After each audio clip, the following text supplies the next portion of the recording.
this time with feeling. The problem I had previously was pretty straightforward. It was that my phone was backing up my photos and videos onto Google Photos. That was occupying too much of my bandwidth. And as a consequence, I had to start over so that I could get some decent looking video and not be all pixelated beyond belief. Moving on, getting strong.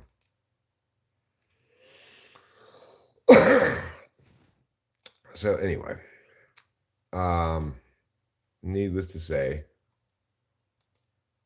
this is perhaps the most important event in everybody's life ever. This isn't just a live stream. This is an opportunity, a rare opportunity, to listen to Eric and Kitty.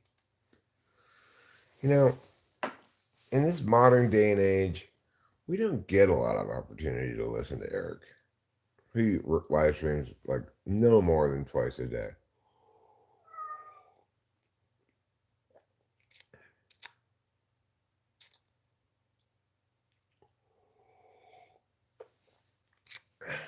Did I title it Still for Hatters? Or are you saying I should have titled it Still for Hatters? If I title it Still for Hatters, then I mistitled it. Boba Fett Winston's mom, good morning. It is so wonderful to see you. This reminds me of that one time I got a pony for Christmas. That's how delightful it is to see you. Anyway, today's Sunday morning, and Sunday, as it was in my first attempt to make this live stream, is for haters. So if you feel like, hey, I want to come shit on Eric as much as possible. There was a fun stream earlier at Flow States. I see him streaming quite a bit. He seems to get quite a decent streaming audience, but I'm not interested in watching discussions, really. They typically just make me mad because it's like I know what's precisely correct about all these issues, whatever they're talking about.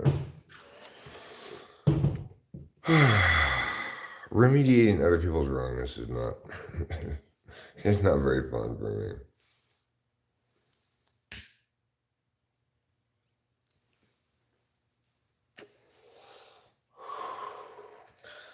I mean, good for him, you know. Cheers to Taylor. Definitely a friend of mine, and I wish him all the best, you know. I hope he's hugely successful at YouTube. I think the setup he's got in terms of what he does,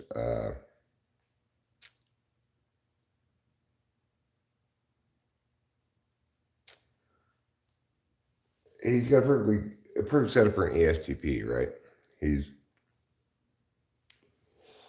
got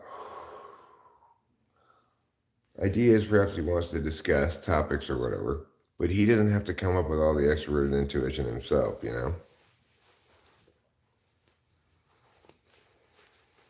And, yeah, I mean, it's really smart. It's smart for his function stack, it's smart for YouTube, etc. You know, it's very inclusive, involving of other people, and it's going to necessarily bring audience from each of those people, etc. It's a really smart way to do things.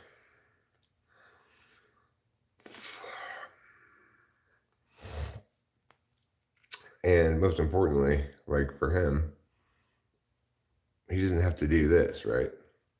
Yeah, Right. I like to hog the stage, or in other words, I have 8 people's worth of things to say. I don't need anybody here, right? There could be 0 people here watching me, and I could talk about random shit for 4 hours.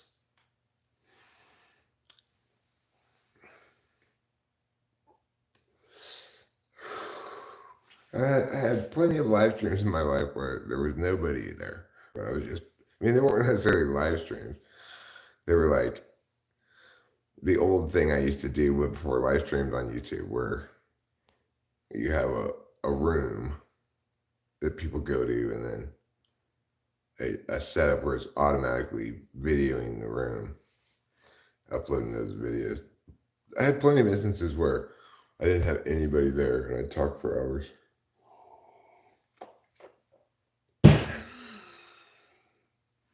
So that's the advantage in any DOM has over even an INTP. Like I remember Susie would occasionally live stream, but until she got people in the chat engaging her, she was like, I don't know what to talk about. Misty Doy, hey, and good morning to you as well. Good morning.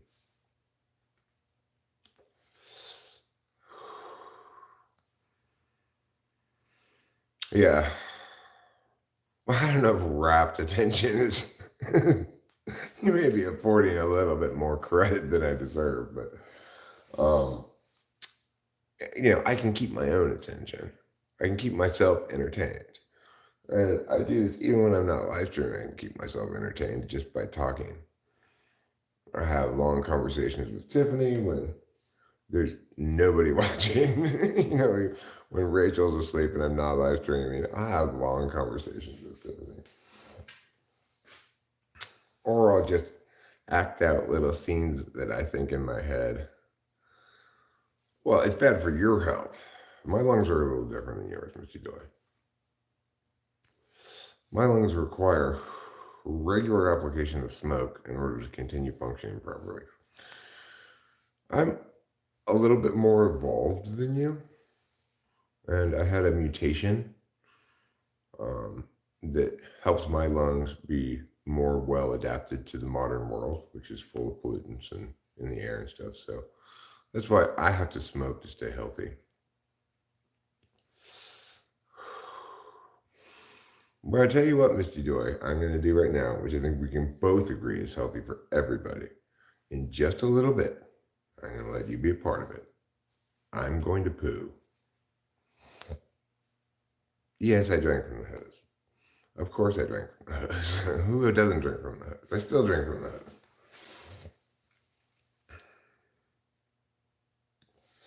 Who doesn't drink from the hose? I don't know anybody. It's like I don't drink tap water from the sink. I drink bottled water, mostly because it's more convenient than getting a glass. But I will gladly drink hose water. Hose water tastes better than tap water for some reason. I think it's the flavoring the hose provides. Ooh, this poop's about to come out. This is a good sign. I've been a little backed up,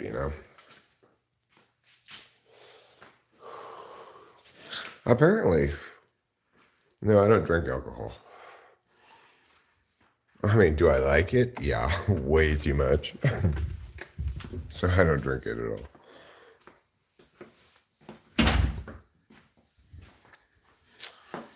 Alcohol's not good for you, Mickey Doy, okay? Smoking's good for you, but not alcohol. You need to learn that. Stop being such a drunk. Okay, Misty? I'm sick of you always being drunk on the job, Misty. Okay, so now, we're very quiet and observe carefully. We can see the wild poop in its natural environment. Hello, kitty. Of course, Trouble's here to protect me while I poop. He believes that I'm under constant threat when pooping. I'm at risk of being attacked by another cat, I guess. Okay, here we go, everybody. Are you ready? Listen quietly.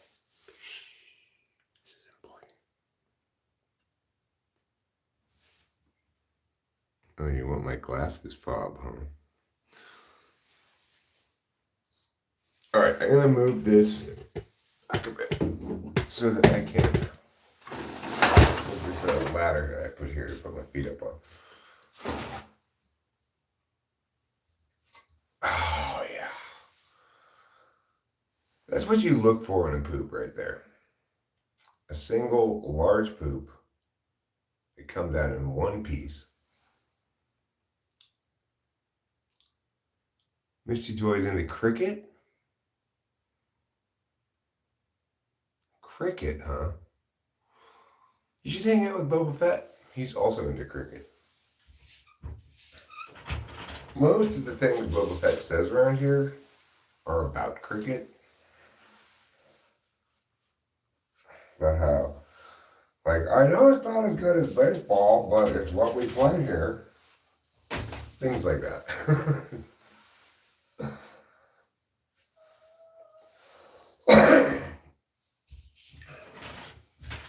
Well, we all agree that cricket is a dumb sport.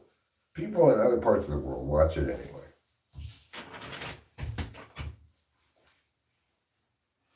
All right, I'll admit it. I've never actually watched cricket. I don't know if it's a dumb sport or not.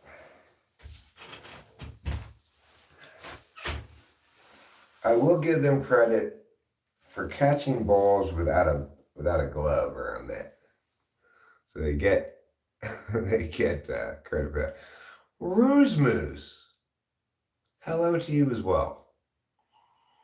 Are you, you're a human being like the others, huh? That's why you say fellow human being. Whereas I'm something a little bit different. As I explained to Misty Joy, I represent the next evolution of human beings.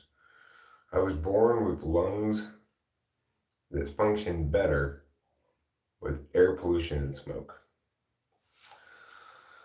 And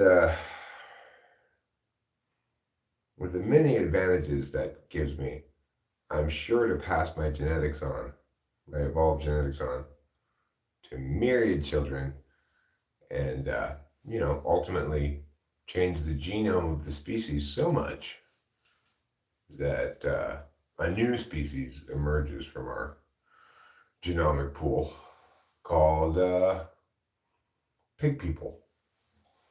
Half pig, half people. They're the result of naturally occurring mutations that give me a sexual advantage. So, what am I doing this morning? Just evolving. I'm just dancing.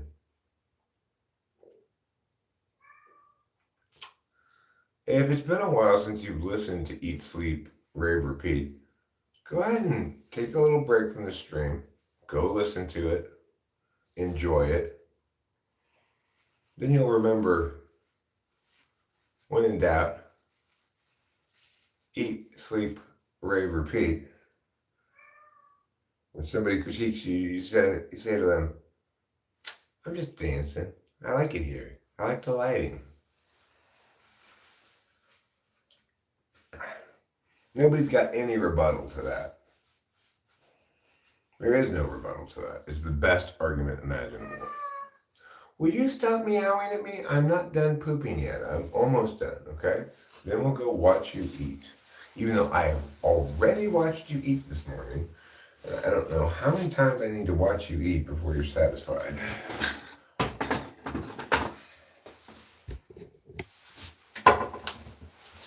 There.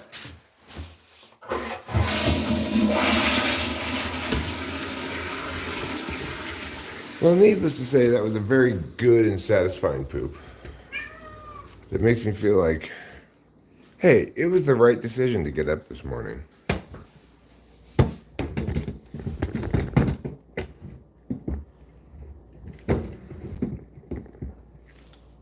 Oh, Mr. Kitty. If I fell in love with you, would you promise not to poo? And eat lots of your food. And you need me to stand here, and I'll pet you now, my dear.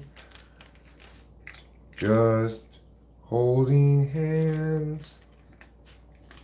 Would you like to go outside? I'll open the door now. You're gone. Outside. Okay, so Trouble's eating, needless to say. And we're giving him a few pets and a little guarding. Just as he's willing to guard me while I'm pooping, he expects me to be fair and guard him while he's eating. I tried to explain to him, there are no threats here. Nobody's going to bother me while I'm pooping, and nobody's going to bother you while you're eating. We don't need to guard each other. But you know, Trouble's from the streets, and you can take the cat out of the streets, but you can't take the streets out of the cat.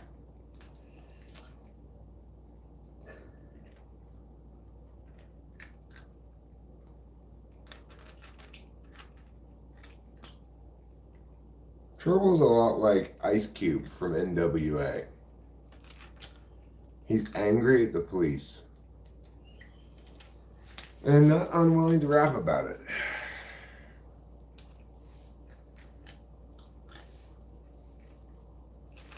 Yes, you're a good kitty. And you're getting pets and you're eating everything you want. That's enough. You've gotten too much of everything. Your SI is failing you. Hi, JJ Binksy. JJ Binksy. It's a pretty good name. I like it.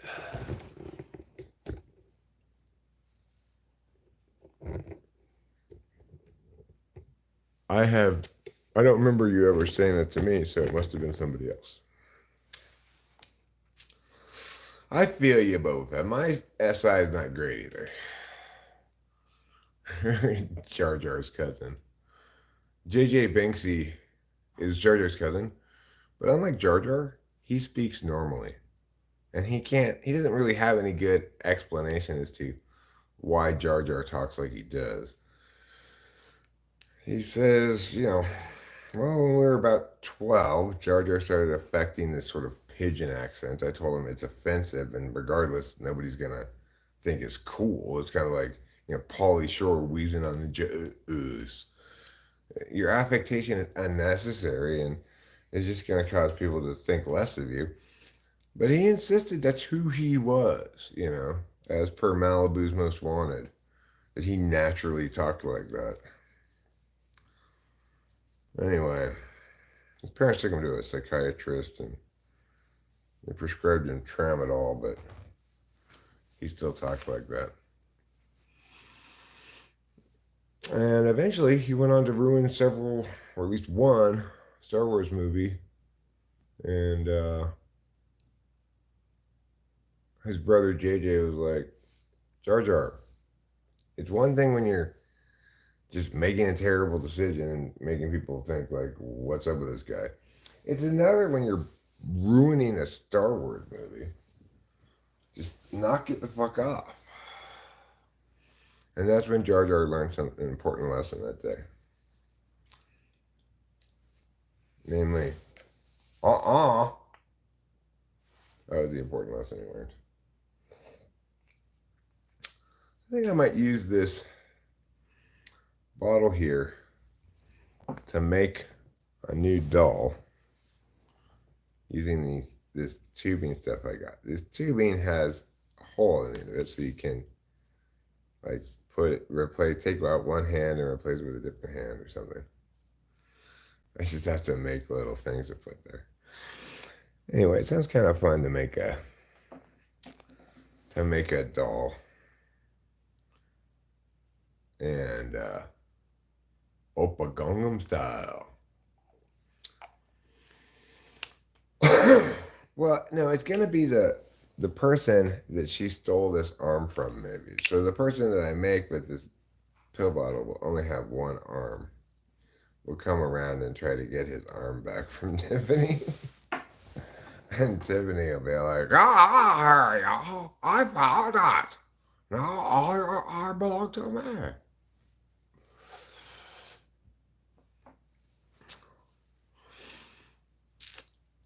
What is your favorite day of the week and why and how and for how long? Hmm, tough call. Uh, I prefer days that are not Saturday or Sunday because on Saturdays and Sundays, even this time of year, we get some tourists come around. Also, like the wilderness out here, if I go out in my little wilderness car on a Saturday or Sunday, I'm more likely, well, there's still probably less than 50% chance of seeing somebody else out there. I don't like to see other people out in the wilderness. If I'm going to go out into the wilderness in my little wilderness car, I want to see nobody. And normally I do see nobody. There's like, but on Saturday and Sunday, people are more likely to be out. So we don't really go out into the wilderness very often, but if we do, we wouldn't go out on a Saturday or Sunday. Um, I like Wednesdays, I guess. Wednesdays are Wonder Point Day. Wonder Point values are doubled. So that's a good reason to like Wednesdays. Bibble is Slay. Hi. You know that I'm the century's youngest flexor? It's true. My toilets is worth more than your whole mama's salary. Like that. That's how you be a flexor. OMG, hi. Are you a flexor too? Subtle flex. I was talking to my daughter yesterday about what comprises a subtle flex. She gave me an example. There was a video maker, probably on Instagram or something. I don't think Delilah really watches YouTube, but there's like a video at a watch convention or something like that for fancy watches. And the video maker like went up to a couple guys, interviewed them, and said, "How do you rank your own watch from 1 to 10?" And one of the two guys was like, I love my watch. I give it a 10. And then after she had done interviewing the guy, she like looked up the watch he had, and it was a $1.3 million watch. So Delilah says that's a subtle flex because he didn't mention what kind of watch it was or how expensive it was. He just said, "Yeah, I like it." I've made such videos exploring the wilderness in my buggy, but they don't get any views, so I don't bother. It's like I get more views with no effort than I ever get with effort, you know.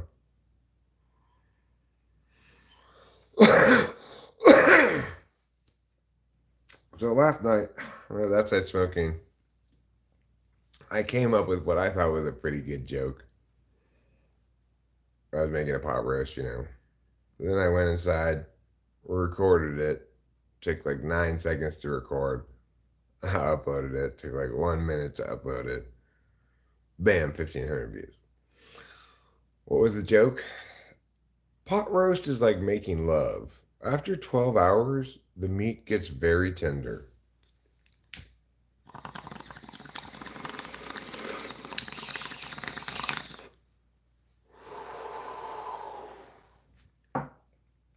Now, note, that joke was pretty good, was worthy of making it short.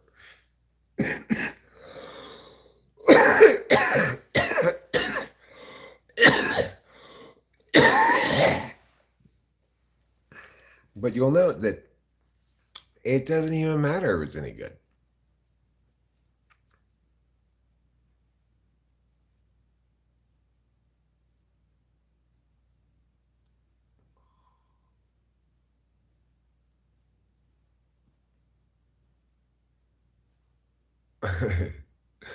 I didn't know that was a joke, but I thought you would actually Google General CC's MBTI type.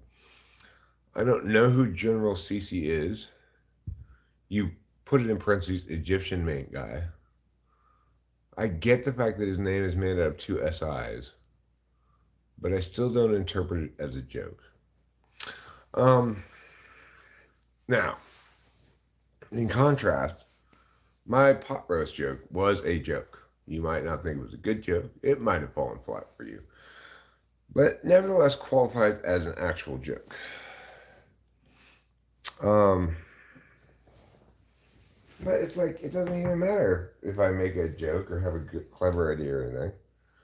I made a short that just was like, this plastic on the hummus doesn't come off right. 1,500 views. You gotta be fucking kidding me what people watch. People think my shorts are great. I mean, my shorts are the absence of effort, you know? It's like, I did a short the other day. It just said, look at all those apples on the ground. You've got to be fucking kidding me, right? Look at all those apples on the ground. 1,500 views. Who knows? Who knows why people watch what they watch and, you know, it's crazy, but it is what it is. Like, Cat Loves Wall, 1,500 views. Hummus Plastic Design Fall, 1,800 views. Burger King going away, 2,300 views. Woodland Friends get new brand of seeds, 1,700 views. This would be a good shelter spot if I were on Nick and Afraid. 1,900 views. Granted, Apples on the Ground only got 300 views.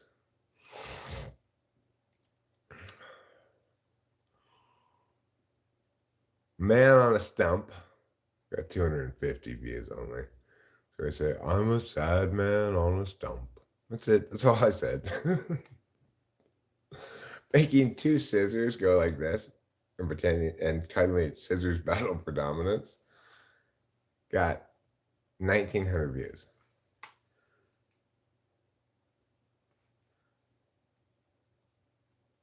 Ooh ah ooh ah ooh.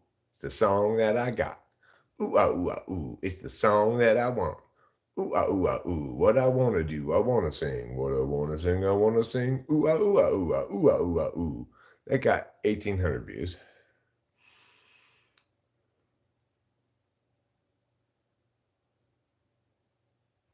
So, you know,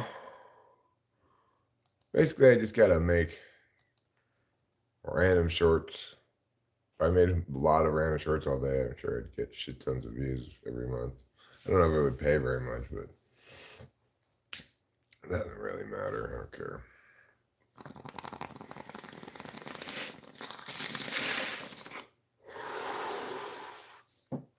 What I really want to do is go on tour with Rusmus and Corey. Well, Rusmus is my drummer, Corey is my bassist. I'll play the guitar and sing, and Rachel will sing. And we'll just travel around the world playing shows. Of course, before we can do that, I have to be successful so that I can afford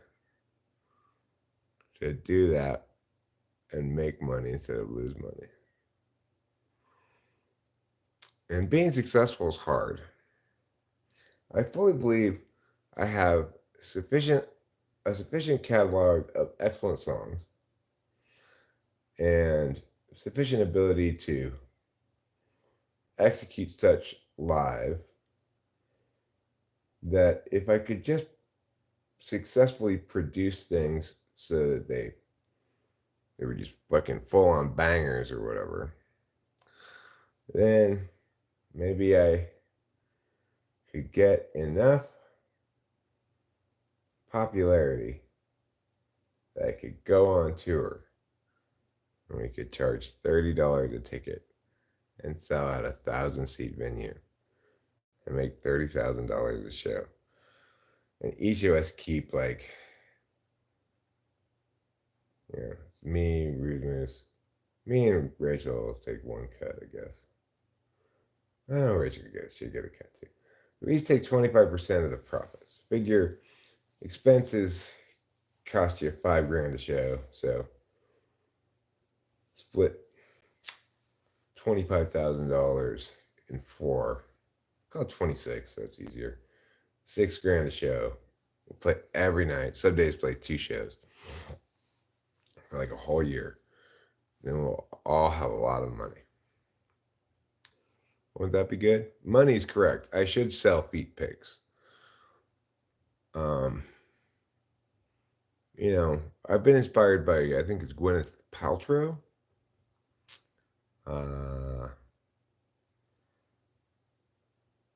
Some good tips on production. That's I'm always interested in hearing production tips. Like, I asked a good producer, INTJ guy, one time to let me pick his brain, asked him a bunch of questions about EQing, about basically order of operations stuff, how I can make it sound better, etc. He helped a lot. Answering those questions helped me a lot. But I should seek out more information about it instead of just like trying to figure it out on my own like a dummy. So, of course, the challenge with production tips in general is production is so dependent on the specific elements you're including in the thing, right? It's the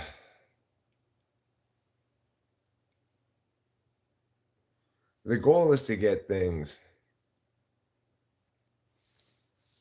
all across the frequency spectrum, each having a little extra room carved out for its core frequency ranges, but not in its own totally isolated frequency space. High LI last. It goes fine, not badly, well even. I would say somewhat shy of mind-blowingly spectacular, but that's probably too high a bar to set. Hi, Kiera. I am an old timer.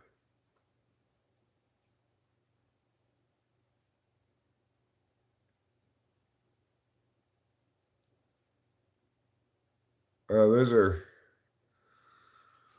are good tips. I mean, I haven't recorded in a while, but I do stereo mic typically when I record the guitar, unless it's going straight into the board. But the thing is, prior to nowadays, I always was just recording with just one acoustic guitar for everything I had to do except samples. Now I've got an actual bass and an acoustic electric guitar hybrid combo thing or whatever you want to call it, and it gives me a lot more options. I also have 2 amps. I got a bass cabinet that I could mic, or I can go directly from the head, and introducing new gear means I have no experience recording with it. I do know more or less how to mic things, including amps and stuff. But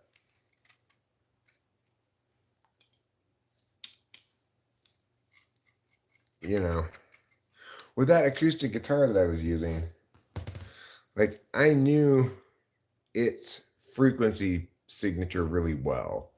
I knew how to EQ it so to make room for the voice. It was a pretty trebly acoustic guitar. I'll have to I'll have to learn about those things, but I really haven't recorded really much of anything since my dad died, you know. Um,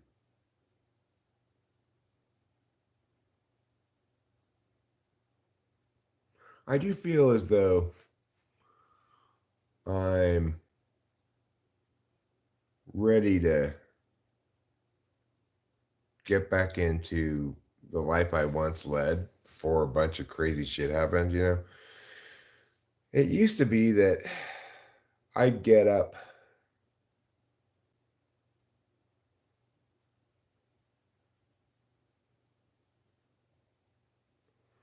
Yeah. Um, I actually have a little box that you plug your bass into before it goes into the head that's in a bass amp simulator.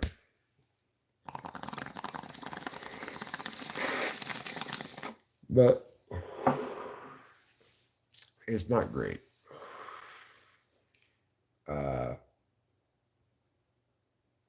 my inclination was to record the bass just as bass, either mic the cabinet or go directly in from from the head, and then don't affect it until the editing stage. You know, just try to get the instruments as perfectly recorded and unaffected as possible, and then do the affecting in the editing stage if you want to. That's my inclination, you know, rather than putting rather than messing with it on the going in. um it just feels to me like you're marrying a certain tone too soon in the process.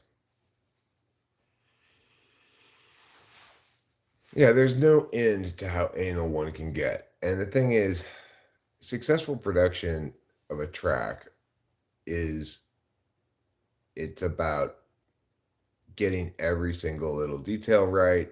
It's about finding the perfect mix where it's, you know, where you can turn it up super loud and engage no listener fatigue, but turn it down low and it's still present and easy to hear everything.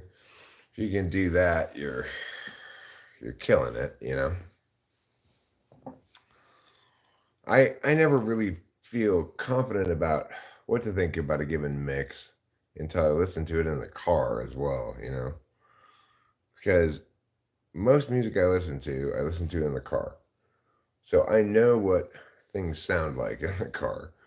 Um, and I can easily tell whether my production sounds thin and amateurish in comparison to professional productions when I listen to it in the car. No, I mean I don't tailor it to the car's speakers. I'm saying you know, obviously I mix and master with headphones, TV speakers, the good TV speakers I would use here now.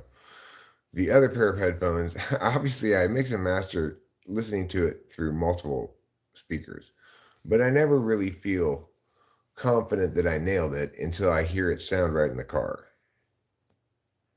you know, because that's where I can. Well, I do use those things. I use a frequency spectrum analysis on each individual track and on the stereo master.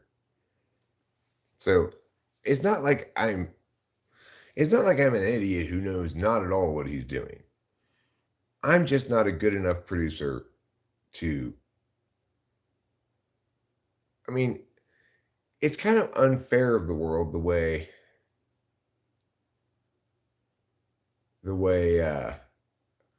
to be successful at really anything, you have to first be successful at all aspects of it before you can specialize. So, before I can specialize in songwriting, playing music, and let somebody else handle the engineering and production aspects of it, I have to master and be successful at the engineering and production aspects of it. Then, when I've got millions of people listening to my music, then I can delegate those things to a specialist in those things. The only other option is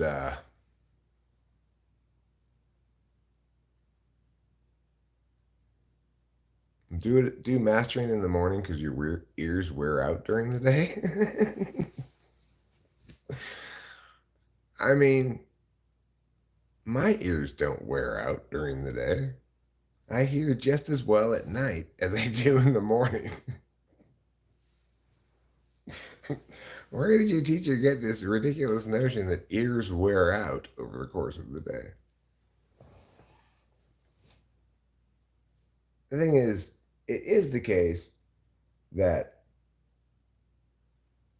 you get you get lost in the fog of listening to it too many times. There are times when you definitely have to walk away from it and come back the next day. But whether or not that's during the morning or not, I don't see how that could possibly make a difference. No offense to your teacher, but yeah, freshness of ears is a thing, but it links to how long you've been listening to something, not to the time of day. You prefer Butch Vig's tips. No, I agree. Fresh airs are a real thing in the sense that after you've been mixing and mastering something, let's say you've just been mixing it for a while, okay? And you think you've got a decent mix, you're pretty happy with it. Don't bother going to the mastering step right there. You're going to have to get up the next day and listen to that mix again because your ears, by the time you think you got the mix right, have heard this thing too many times.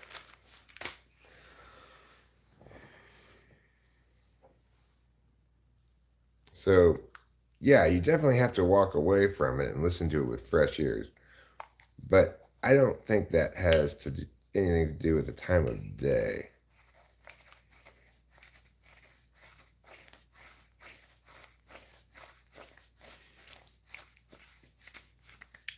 When I'm on speed, like today's the last day of my speed, we burned through that bottle of Vyvanse. But I get up in the morning early, and I'm a morning person. And then I'll usually, depending on how thwacked I am, like not really this bottle, but a lot of times I'll take a nap. I'll be up from like 4 or 5 in the morning to like 10 or 11 in the morning, take a nap, get up again. Uh, it's really a matter of, I mean, sleep is a good way to turn your ears fresh again. But I don't think it has to be sleep at night.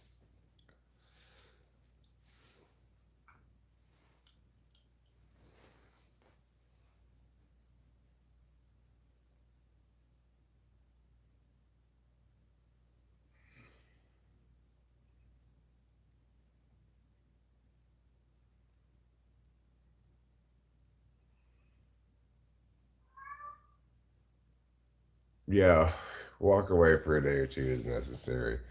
I have some things that I'm just shocked at how poorly it's mixed and or mastered and that I just put it up there. I mean, back in the day when I was recording, I didn't really get the idea of mastering it all. I just thought, well, if it's a good mix, then that's a good mix. And then I didn't get that you need to optimize shit, etc. That was years ago. But even since I've come to understand, like, okay, you need to make sure you got it right before you upload it. I still upload shit that's not done, and oh god, I just think I'm gonna bang my head against a wall.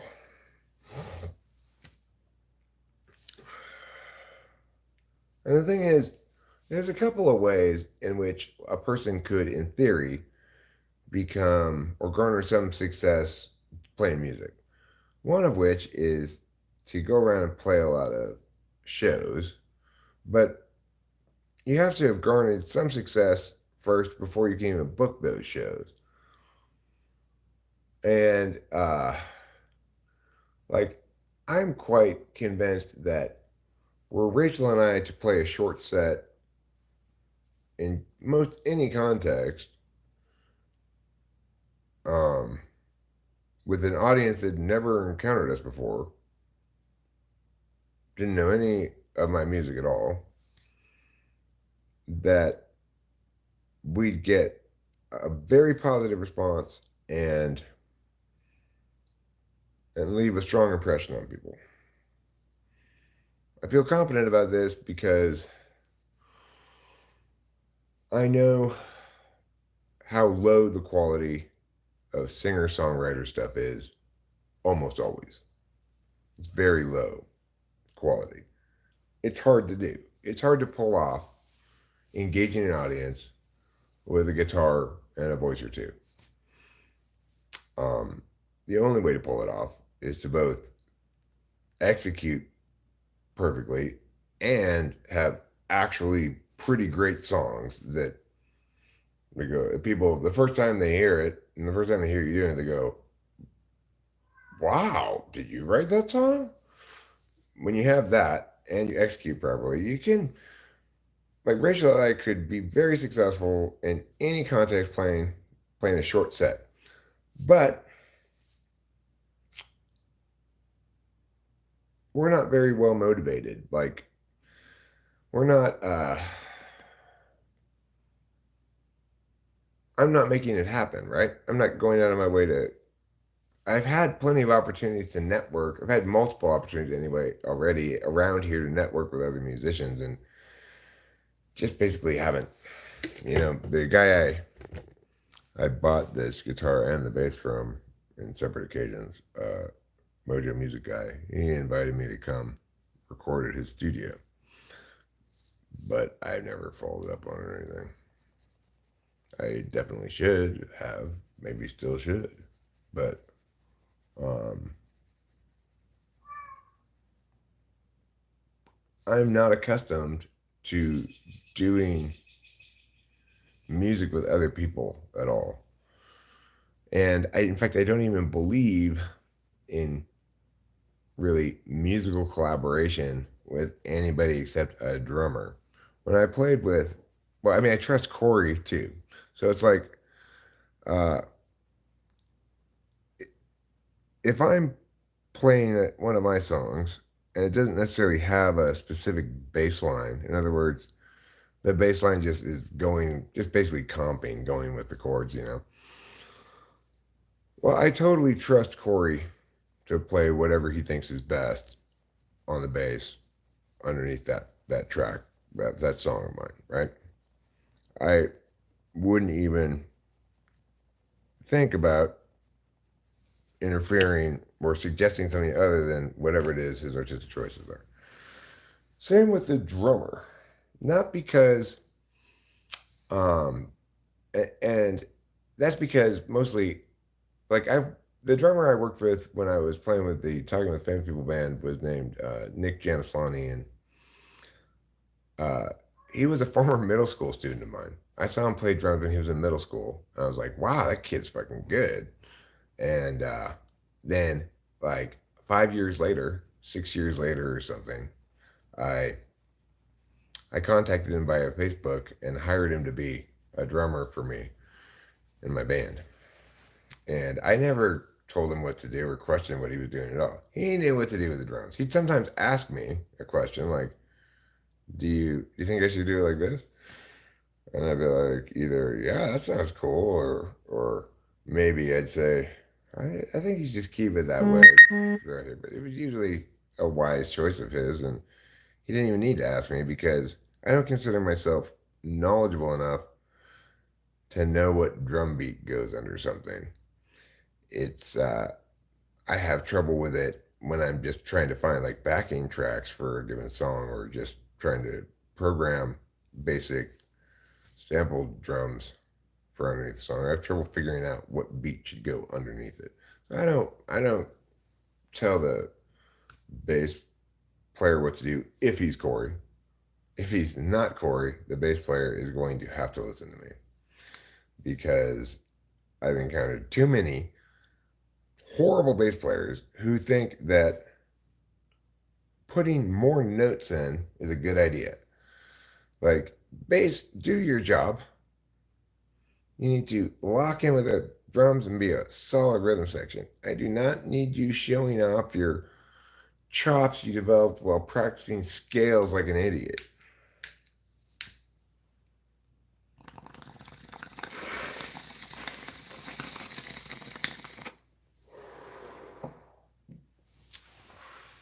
Of course, if a song has a certain bass line in it, not that I would play these songs probably, but like, for example,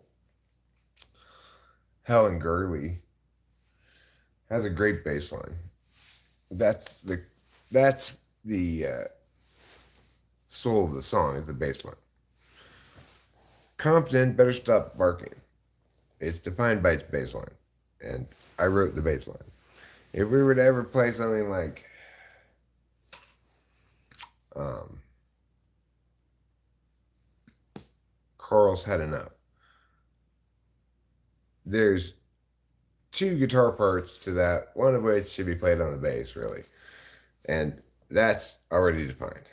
But for most of my songs, I write them on the guitar. And so the bass line is just always like the root note of the chord that I'm playing. Just boop, boop, boop, boop, boop, boop, boop.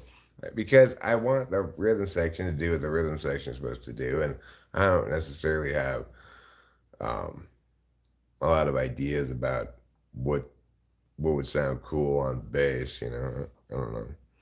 So anyway,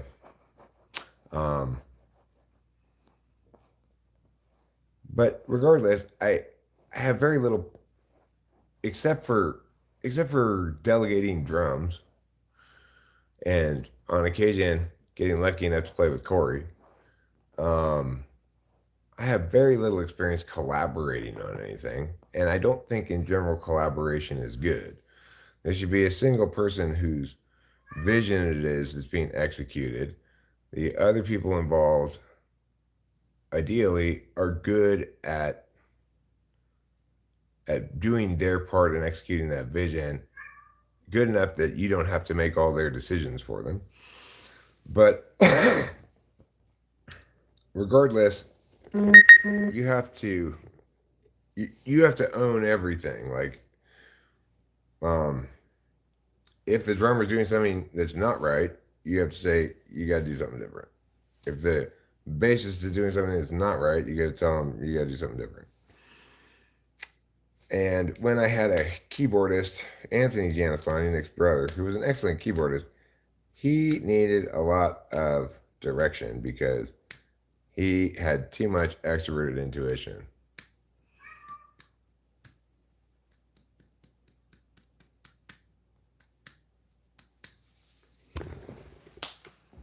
I know this guitarist guy who went to Boston Music. His friends played on an album with some famous people, coolest thing ever.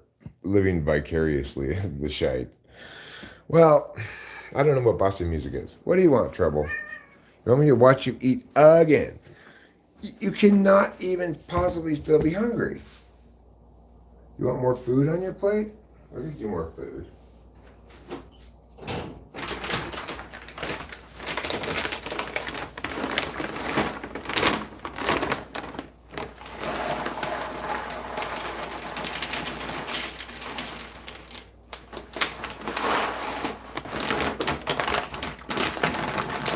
I think other things are much easier to collaborate on than music in a genuine collaborative fashion. Like writing a script or something.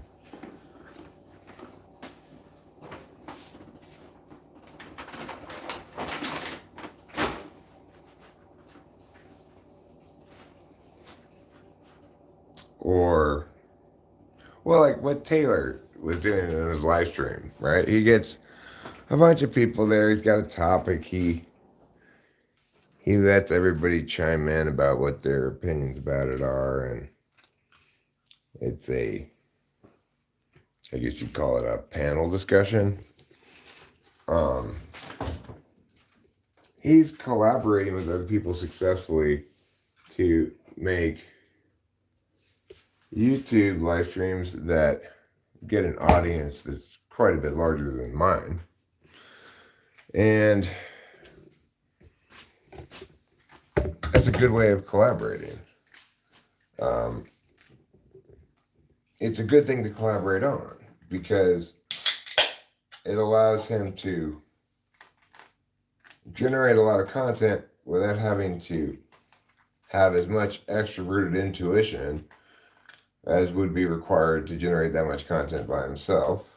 And because it's inclusive, it's going to draw audience that link to each of those people that he invites onto the panel. It's a good way to collaborate. It's a good thing to collaborate on because it's inherently representing something that presents each individual's divergent authorship, right? And that's what it's supposed to be. So you don't have to worry about art by committee when you're doing that because the art is committee. Art by committee in general is a terrible idea. Anything by committee in general is a terrible idea. There needs to be a vision. Things by committee are a rejection of NI. There needs to be a vision that's being executed. It cannot be decided by a group of people. You can't have a group of people, agree on a vision. That's not how vision works. Somebody needs to be an artist of whatever. Could be politics even. Somebody's got to be the artist, and then that artist needs to work with excellent craftsmen who can help that artist render his or her vision faithfully. Maybe even make it better because of their contributions. But unfortunately, it seems that in all areas of life, despite the fact that I don't like it at all, leadership is required. I hate leadership. Leadership is inherently offensive.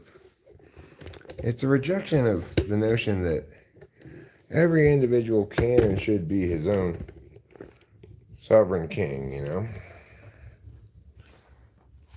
You go cook, Roosmus. Nice talking to you as well. And may I wish you a very happy European day. Roosmus is from Europe, everybody. If you're not used to foreigners, he might scare you a little bit.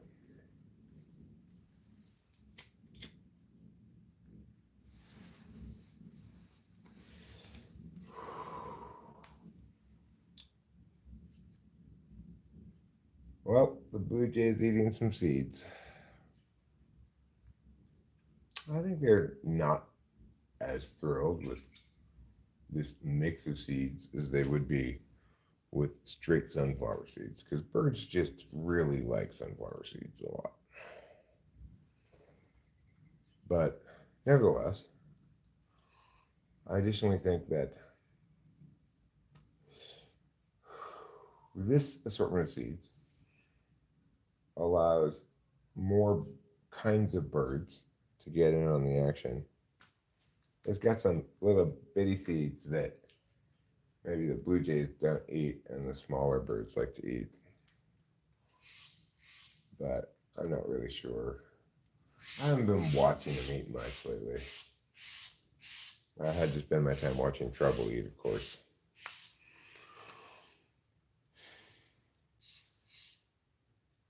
It's pretty annoying. I would just watch him eat every time he eats. Like last night I was watching TV and he tried a succession of different meows on me. One of which was a short bark meow, like meow. Like what the hell? I'm trying to eat here and you're not coming in. Like just eat by yourself, motherfucker. Of course I lost. I got up. I went in. I watched him eat. Here first he tried the bark meow, then he tried the sad plaintive meow, like meow. I was like, okay, fuck. You got me with your multi meow attack. I'm going to watch you eat.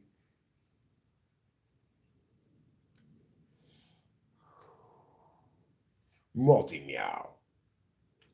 Multi meow attack is one of his special skills, unique skills as they call them. And pretty effective. What are you doing? Oh, you're eating grass. Cats like to eat grass sometimes because they don't want to get constipated, I guess. If I ate more grass, maybe I wouldn't be constipated. Well, I did have a nice big poop this morning. So that large poop, a large one piecer, was a really gratifying change of pace from my recent several small poops of hard little balls during the day. That was barely adequate. It was like, yes, I'm getting basically enough poop out of me every day, but it's requiring a lot of time and effort. And I can just tell that my I've got a lot of hard poop in there. Well, to this morning's poop was more of a fully realized poop. It wasn't too soft, but it wasn't hard. It just slid all right out in one big piece. That suggests to me a shift back towards digestive health. And I think it's because I listened to Jamie Lee Curtis and ate Activia.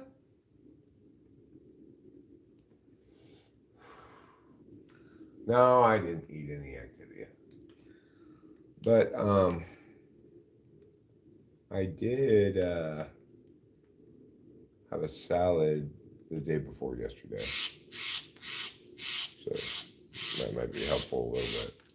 I've not been eating a ton of food either.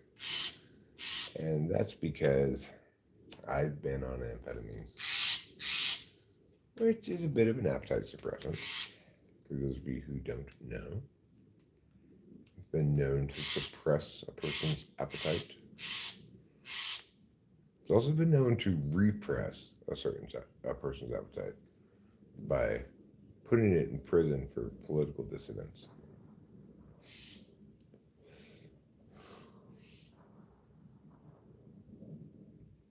It's also been known to oppress a person's appetite, which is to say, basically force it to work like a slave and or reduce it to a second-class citizen because of its identity. Stuff like that. A little different than repression. Oppression and repression. Suppression. And depression are all different things. There are now 4 blue jays on the wall, with a 5th just above the wall on the tree branch.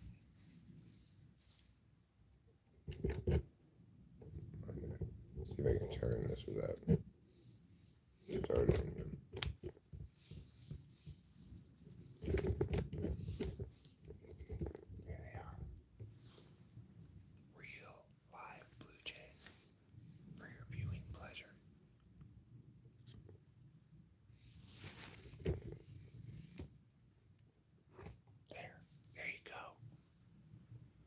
just for you.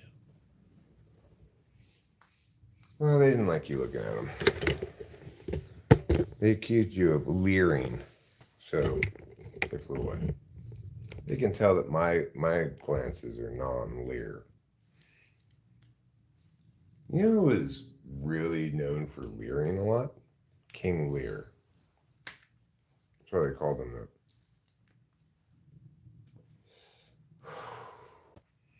He was the son of King Ogle, who was famous for ogling. Who was, of course, the son of King Undress You With My Eyes.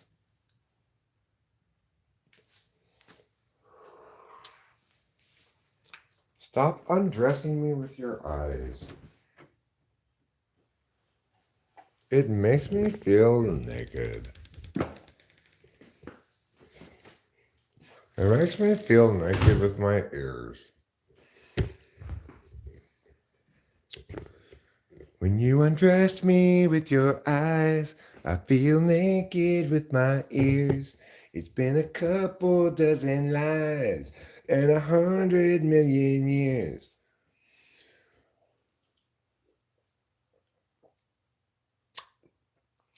Okay, so I'm going to wrap this up, even though I've only been at it for an hour. I feel like doing a couple other things. So I'll be back later on. In the meantime, don't forget to eat plenty of cheese.